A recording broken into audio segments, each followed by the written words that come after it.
Dear students, I hope all of you are safe and sound at home. I am also well by the grace of Almighty Allah. Dear students, you know that for a long time we are confined within the four walls of our houses or home. Due to COVID-19, dear students, at first I thank to our Honorable Principal Sir for arranging online classes for you. Dear students, today we will discuss an important topics and it is right form of verbs. আমরা আজকে right form of verbs নিয়ে আলোচনা করব। তোমাদের এই right form of ভার্বসটা short সিলেবাসও আছে। এই right form of ভার্বসটা খুবই একটা ইম্পর্টেন্ট একটা টপিকস। এই রাইট ফর্ম অফ ভার্বসটা অন্যান্য ফিল ইন দ্য গ্যাপস থেকে একটু ডিফারেন্স। অন্যান্য ফিল ইন দ্য গ্যাপসে সাধারণত নাউন, প্রোনাউন, অ্যাডজেক্টিভ, ভার্ব ইত্যাদি পার্সন স্পিচ দেওয়া থাকে। রাইট ফর্ম ভার্বসে শুধুমাত্র ভার্ব নিয়েই আলোচনা, শুধুমাত্র ভার্বের ইউজেস অফ ভার্বের ব্যবহার। সো এই টপিক্সটা অন্যান্য টপিক্সের চেয়ে একটু ডিফারেন্ট। এবার এই right form verbs according to question pattern of SSC final or board কোয়েশ্চেনের মধ্যে 10টা গ্যাপস দেওয়া থাকে। এই থেকে যায় পর্যন্ত ওই 10টা গ্যাপে 0.05 করে একটা মার্কস, সো 5 মার্কসের দেওয়া থাকে এই রাইট ফর্ম ভার্বসটা। যাই হোক, এখন এই বক্সে সাধারণত আমি 10টা ওয়ার্ড দিয়েছি, পরীক্ষায় এরকম 10টা ওয়ার্ড নাও থাকতে পারে। সেক্ষেত্রে 9টা থাকলে তাহলে বুঝতে হবে একটা ওয়ার্ড দুইবার ব্যবহার করতে হবে। এখন আমরা নর্মালি আরেকটা বিষয় হচ্ছে যে রাইট ফর্ম ভার্বসের পার্থক্যটা সাধারণত আমরা অন্যান্য উইথ ক্লো উইদাউট ক্লোতে সাধারণত একটা ওয়ার্ডে ইউজ করি, কিন্তু রাইট ফর্ম ভার্বসের ক্ষেত্রে একাধিক ওয়ার্ড দেওয়া যায় বা ব্যবহার করতে হয় অনেক সময়। যেমন একটা আমি ভার্বকে ব্যবহার করতে গেলে ডু নট, ডাজ নট দিয়ে ভার্বটা দিতে পারি, অথবা ক্যান নট, শুড নট দিয়ে ভার্বটা দিতে পারি, অথবা এইভাবে নেগেটিভ করতে গেলে অথবা মডাল অক্সিলারির সাথে ওই ভার্বগুলো ইউজ করা যায়, যা একাধিক ওয়ার্ড হয়ে যায়। এখন আজকে আমি একটা এই খুবই সিম্পল এবং খুবই ইজি একটা ট্যাক্স দিয়েছি। এইটা একটু প্র্যাকটিস করব। এই প্র্যাকটিস করতে গিয়ে আমি যেই রুলসগুলো বলি ওগুলো একটু please note down on your script. খাতায় নোট ডাউন করে ফেলবে, এরপর অ্যান্সারগুলো লিখবে। আজকের এইটা আমি জাস্ট একটা প্র্যাকটিস শুরু করছি, তোমরা যেন বাসায় প্র্যাকটিসটা শুরু করো। দেখো এই টপিকসটা আগে আমরা এই ক্ষেত্রে এই রাইট ফর্ম ভার্বসটা পেজেস যেটা দেওয়া থাকবে, ট্যাক্স যেটা দেওয়া থাকবে, সেটা করার আগে, সেটা বুঝার আগে আমরা বক্সের ওয়ার্ডগুলো আগে পারি কিনা একবার দেখব। কন্ট্রিবিউট, তোমরা হয়তো অনেকেই জানো, কন্ট্রিবিউট মানে অবদান রাখা। কাম, আসা। ফ্লি মানে পলায়ন করা, মানে পালিয়ে যাওয়া। অ্যাচিভ মানে অর্জন করা। বি বললে আমরা সাধারণত 5টা অক্সিলারি চিন্তা করব, এম, ইজ, আর, ওয়াজ, এর। নাম্বার 5 গেছে। নাম্বার 6 হচ্ছে কিল মিনস হত্যা করা, নিহত করা। শো মানে দেখানো, সি মানে নিজে দেখা, আর শো মানে অপরকে দেখানো। ইনভলভ মানে জড়িত হওয়া, অন্তর্ভুক্ত হওয়া। হ্যাভ মানে আছে, বোঝায়। টেক মানে হচ্ছে যে নেওয়া বা গ্রহণ করা। যাই হোক, পেসিসটা একবার পড়ে দেখি। Today we gave a free nation, we be gave to take great pains to gain freedom. Full stop. Our war of liberation, CD gap, place in 1971. Full stop. People of all walks of life, DD gap, forward and God, ED gap, in the war directly or indirectly. Many a man of the gap in the war in the battlefield. They ZD gap from the battlefield. HD gap, they are back. Rather, all of them, ID gap, much to dash independence. যাই হোক, এই ট্যাক্সটা খুবই easy. এবার আমরা প্র্যাকটিসের দিকে যাব। Today we dash a free nation. সেন্টেন্সটার মিনিং হচ্ছে বর্তমানে আমরা একটা স্বাধীন জাতি। এই বর্তমানে আমরা একটা স্বাধীন জাতি, এটা বোঝাতে গেলে একটা অক্সিলারি ভার্ব লাগবে, এম, ইজ, আর। সো এখানে বি যেহেতু আছে, এখানে সাবজেক্ট যেহেতু উই, সেই জন্য আমরা আর দিব। তো তোমরা বলতে পারো আমরা আর কেন দিলাম না? বর্তমানে আমরা একটা স্টোরে বলছে, বর্তমানে আমরা একটা স্বাধীন জাতি, সো এটা প্রেজেন্ট বোঝাচ্ছে, সেই জন্য আর দিয়েছি। আর ইজ কেন হবে না? সাবজেক্ট যেহেতু উইর সাথে আমরা ইজ ইউজ করি না। We dash to take great pains to gain freedom. এই স্বাধীনতা অর্জন করতে গিয়ে আমাদের অনেক জ্বালা যন্ত্রণা ব্যথা সহ্য করতে হয়েছিল। তাহলে এটা পাস্ট টেন্সে যাবে। সো এখানে যেটা হ্যাভ আছে সেটাকে আমরা একটু চেঞ্জ করে হ্যাড করে দিই। হ্যাড করে দিলে পাস্ট টেন্স নির্দেশ করে। We have to take great pains. আর যদি দিই হ্যাভ আছে, হ্যাড যদি দিই উই হ্যাভ টু টেক, আমাদেরকে পেতে হয়, বর্তমান পেতে হয় এরকম বোঝায়। তা আমরা কি ব্যথাটা বর্তমান পাচ্ছি নাকি অতীতে পেয়ে গেছি? সো আমরা দেবো we had to take great pains. আমাদেরকে প্রচুর জ্বালা যন্ত্রণা সহ্য করতে হয়েছিল টু গেইন ফ্রিডম, স্বাধীনতা লাভ করতে গিয়ে। আওয়ার ওয়ার অফ লিবারেশন, আমাদের স্বাধীনতার যুদ্ধটা প্লেস আমরা জানি যে সাধারণত টেকের সাথে প্লেস ভার্ব, টেকের সাথে এই প্লেস ওয়ার্ডটা হয়ে একটা গ্রুপ ভার্ব হয়ে যায়। টেক প্লেস মানে হচ্ছে যে সংগঠিত হওয়া। সো আমরা দিব টু প্লেস।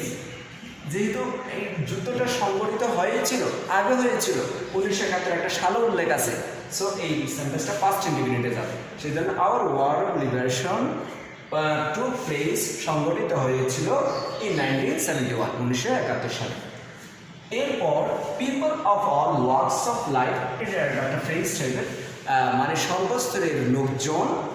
এরপর ড্যাশ ফরওয়ার্ড, আমরা জানি সাধারণত কাম ফরওয়ার্ড মানে এগিয়ে আসা। সো আমরা দিব কাম ফরওয়ার্ড। যদি কাম ফরওয়ার্ড কাম আছে ভার্বের বেস ফর্মে দিই, অর্থটা দাঁড়াবে সকল স্তরের লোকজন এগিয়ে আসে। এগিয়ে কি এখন আসে নাকি আসছিল? আমরা জানি এগিয়ে আসছিল, যুদ্ধটা আগে হয়ে গেছে যেহেতু, সো আমরা কাম থেকে পরিবর্তন করে কেম করে দিই। People of all works of life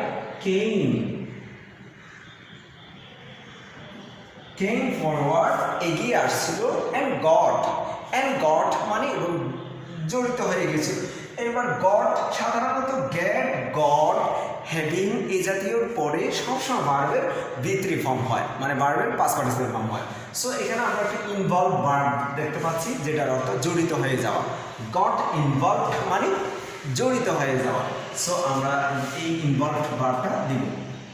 involved ED করে মানে ভার্বের পাস্ট পার্টিসিপেল ফর্ম করে। কেন?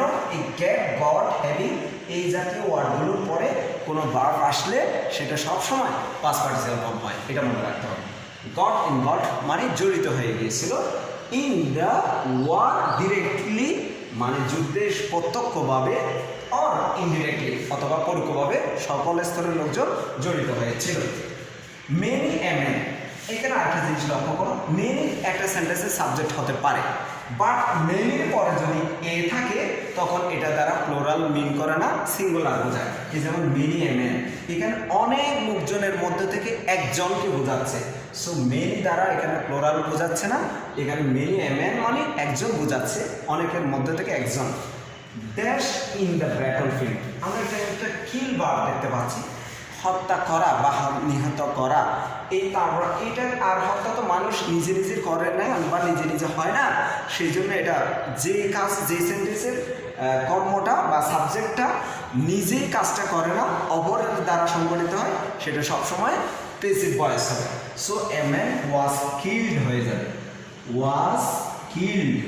আর এটা এই টেক্সটটা যেহেতু আমরা পাস্ট ইন্ডিফিনিট টেন্স দিয়ে ফিল আপ করতেছি, সেই জন্য ওয়াজ দিয়েছি। Was killed and is killed দেই নেই, was killed many a man মানে অনেক মানুষ was killed নিহত হয়েছিল in the battlefield যুদ্ধক্ষেত্রে। they dash from the battlefield, তারা যুদ্ধক্ষেত্র থেকে। এবার তারা যুদ্ধক্ষেত্র থেকে কি হয়েছিল, আমরা যদি ফ্লি মানে পলায়ন করা, শুধুমাত্র যদি ফ্লি মানে পলায়ন করা, তার মানে দে ফ্লিড, অথবা আমরা যদি ফার্স্ট মানে দে ফ্লিড ফ্রম দ্য ব্যাটলফিল্ড, তারা যুদ্ধক্ষেত্র থেকে পলায়ন করেছিল। আসলে কি বাঙালিরা যুদ্ধক্ষেত্র থেকে পলায়ন করছিল?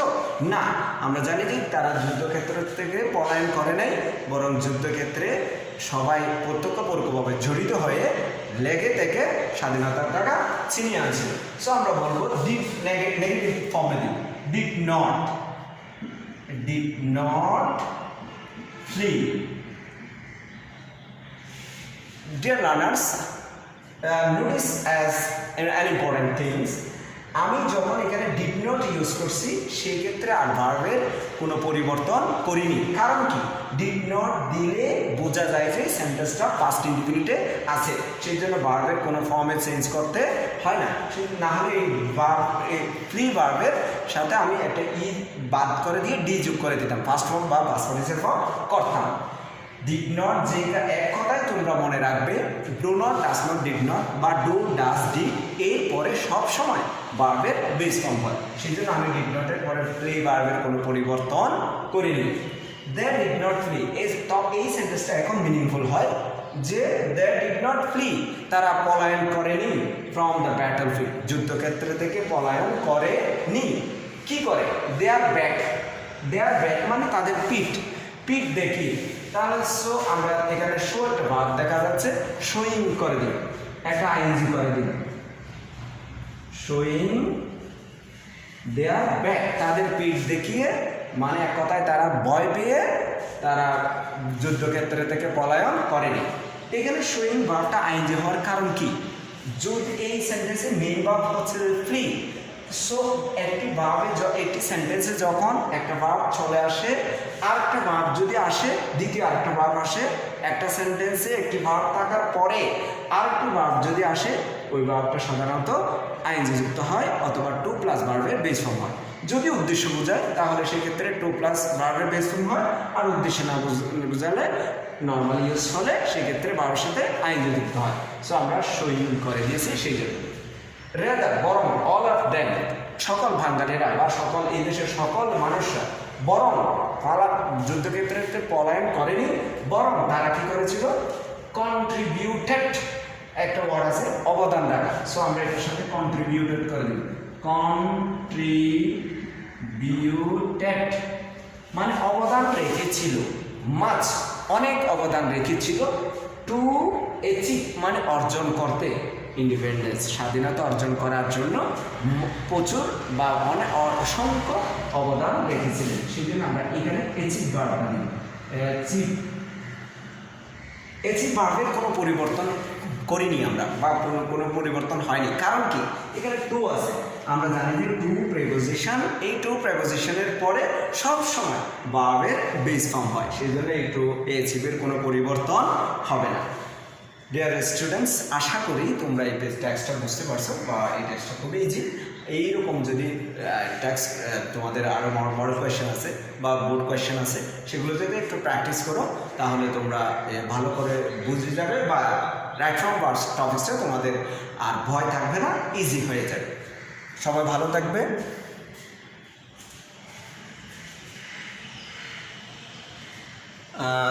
Thank you all.